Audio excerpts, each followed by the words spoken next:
We are joined now by somebody who certainly was in the center of that storm and has a very particular perspective on it. The former mayor of New York City, former U.S. attorney for the Southern District of New York, and you can follow his work at rudyscommonsense.com.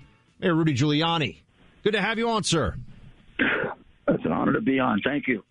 What was it like that day? I mean, take us back, because I think one of the most important things for people now as part of the reflection is to make sure we don't forget both what it was to be attacked in that way, but also the heroism of those who ran into the towers, who sacrificed themselves, and how America rallied. But to take us into those initial moments when you were the mayor of America's largest city on September 11th, 2001. Well, it was, it was like being in hell, or it was more like being in battle than it would be an urban situation. When I realized that it was a terrorist attack for sure, which was when the second plane came in, I was probably 1 mile from the building, heading down there to join my police commissioner. And then when I got to the site, people were jumping out of the buildings. Some of them were hitting people on the ground. Debris was hitting people and knocking them down. And I went up to the fire department command post and made sure that the fire department had the resources, and also I needed to divide the commands. So the fire department was in charge of the fire and doing everything they could to save people, and the police department was in charge of guarding the rest of the city. Now, people don't realize that at the time when I finally got the White House, they told me that there was 7 to 12 planes still unaccounted for, that Vice President Cheney had just sent out jets that hopefully would keep them away from the city, but that I should consider the possibility that there would be follow-up ground attacks, which we had already assumed. Our plan for that is to send our terrorism task force to those sites that we think they're going to hit. So Bernie Kerik dispatched them to places like the Stock Exchange, the Empire State Building. We also emptied all those buildings out immediately. That list, that list has been compiled over 20 years. I used to prosecute the cases of the Joint Terrorism Task Force, so I knew it intimately. That list is built up over time. When you pick up terrorists and you take everything they have plans with them for bombings. So out of those plans, you develop a list of what are they most interested in doing. And the number one target, by the way, was the Stock Exchange, not the World Trade Center. And we had to triage the hospitals, and it was it was an exercise in saying to yourself, I'm not going to think about what's happening now. I'm going to just keep my mind focused on, what's the right decision, and then pray to God that it was right. Luckily, I was a mayor for 7.5 years. I had been through virtually every kind of an emergency you could imagine. I also started the first mayor's office of emergency management. We never had one before. I did that the second day I was in office. And we did a lot of training. And we did a lot of training at the World Trade Center. So I did feel a certain confidence that we would know what we were doing, but also very challenged by the fact that this was, way beyond what we anticipated. I know, Mr. Mayor, that you had so many friends and family members and people that you knew well in those buildings, also working with the police department and the fire department. How do you balance out in that moment of incalculable tragedy, the personal and but at the same time, the responsibility you have as a mayor? How hard was that to balance the humanity and also the job? It was hard. I mean, I had learned how to do it with Flight 800, another airplane crash, building collapses, hostage situations, West Nile virus. I mean, we had been through so many emergencies. You learn how to keep yourself focused on the emergency. And we also had emergency plans for about 22 different situations. So we did a lot of tabletop exercises, and so there was a certain, I played a role. I was the mayor. I was in charge. I had to make decisions. I also knew that I had enormously competent people. So I never had if I gave a task to Chief Esposito, I knew I had, a 25-year cop who'd been through everything.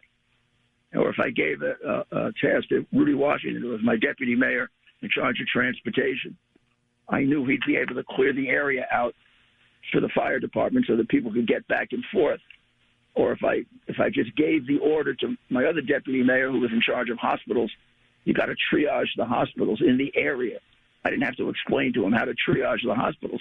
He had done it 20 times before. So there was an advantage that I had in having an extraordinarily experienced, talented group of people. Otherwise, I could have made the right decision and they could have executed them incorrectly. We're speaking to former mayor of New York City on September 11th, 2001, Rudy Giuliani. And Mr. Mayor, NYPD and FDNY, the fire department of the city of New York, lost a lot of their men and women that day. And in the aftermath of those initial the towers coming down, there was a tremendous amount of work that city employees and folks had to do. I just wanted to hear you speak to how you saw people come together and the rallying that occurred in this city and for the whole country in the aftermath. I thought it was magnificent. I mean, right that very day, the firefighters put their flag up. The flag almost like Iwo Jima, which was very, very meaningful to me because I had just read Brokaw's book on the greatest generation. And there was always the question, could they handle it? And when I saw those firefighters, I said to myself, these are the sons and grandsons of the people who won the Second World War. They got it. They still got it. And I knew some of those guys. And they were on top of a pile with about 3,000-degree fire below them. And they didn't give a damn.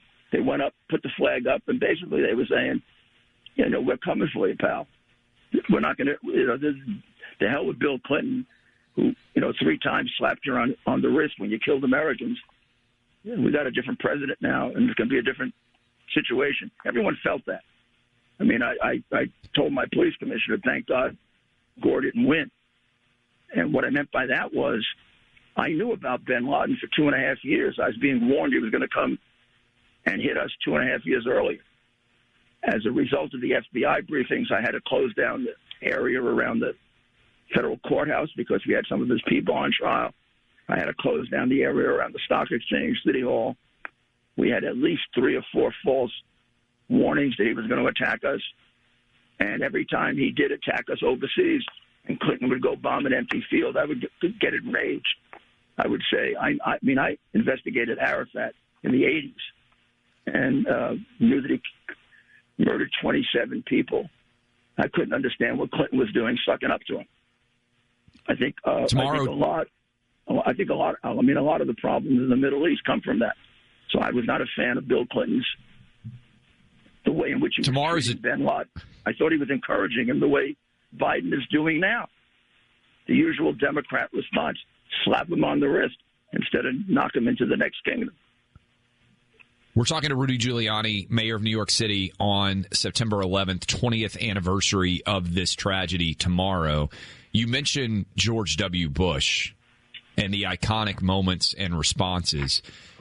With the megaphone standing on the wreckage, what was your recollection of that moment? Then how important right also, you were right there. What was that moment like with George W. Bush there? I pushed the firefighter up with the megaphone. He was a retired firefighter. He was 70 years old, that guy. And he gave him the megaphone and stood next to him. Bush put his arm around him. And, I mean, first of all, Bush was in a great deal of danger at that time. People should know that. Not just the possibility of being taken out by the terrorists, but that site was inherently dangerous. There was a fire below the ground. I don't know how many degrees Fahrenheit, but gigantic. And there was no way to know where it would break out. I mean, I could be talking to a commissioner or someone, and in between us, a fire could break out. So we did the best we could, Governor Pataki and I, to find the right spot for him. The Secret Service was really angry at us for encouraging him to go down there. And every minute he was there, I kept thinking, oh, my goodness, if something goes wrong. And he stayed forever. I mean, he gave those remarks, and those were inspiring. But people don't realize he shook hands with 100 people. He was supposed to shake hands with 6 people symbolically and leave. And instead of that, he went into the crowd and he shook hands with about 100 people. And I loved it because, you know, we had a morale issue with the people there that were searching. They were searching for their sons, their brothers, their friends. It wasn't professional. It was personal. And he just lifted their spirit. And when he said, you know, they're going to hear from us, they knew what he meant. I mean, these are tough guys. They knew he meant enough of the, you know, playing around with the terrorists. It's time to let them know we're the United States of America, and you don't screw around with us. Just exactly, you know, the opposite of what Biden just did. And this 20th anniversary, many people, I just finished with one of my deputy mayors, is the worst we've had, because we're back where it's like you know, back to the past.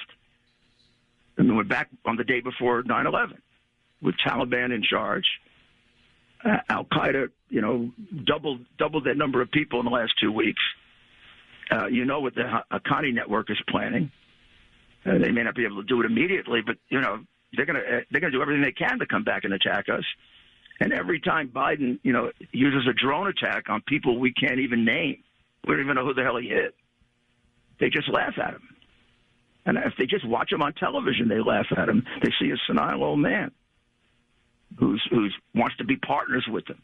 It'd be like I wanted to be partners with the mafia. I mean, it's inane. We got people running that government that are wanted. I tell some of my police and military buddies, we should get a group together. We should go capture Haqqani. We should bring him back and collect a $10 million reward and give it to Tunnel to Towers. We got a guy that's got a $10 million bounty on his head that's running the Interior Department, which means the police. It's pathetic. Well, Mr. Mayor, as an American and as a fellow lifelong New Yorker, I just want to say thank you for your service to your city, to your country, and for being with us today in the day before the anniversary of 9/11. Thank you so much, sir. Always an honor to talk to you. God bless. Bye-bye.